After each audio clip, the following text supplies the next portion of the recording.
शाम के टाइम में कोनो देख ले तो उहो एठे सारा दुर्गत हो जाई। समझ में ना आवत कहाँ रह जाले एकदम। अरे का दुर्गत हो जाई हो? का हो तो ये इले टाइम है? अरे तो सजवे घंटे टाइम मिलल और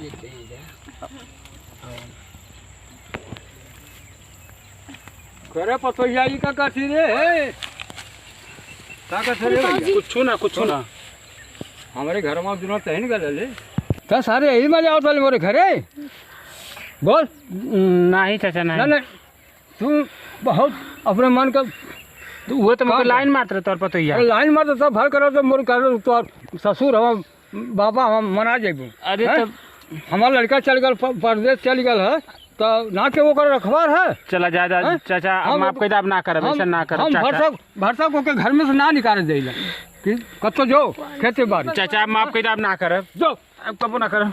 अरे आज के तारीख से देखो चमड़ी हम उधेल ले जान लिया ये है बाबूजी। पैसा उठो ले हो तू रड्डी के पैसा उठो ले हो हैं हरामी। चल घर चल चल आज से काम मत करिए बाबूजी अब बस सुनी ना बस सुनी फोनवा में तो तुहार का गति करी ना बाबूजी उनसे मत कहिए बाबूजी। चल घर बाबूजी चल उनसे मत कहिए, हम चला चल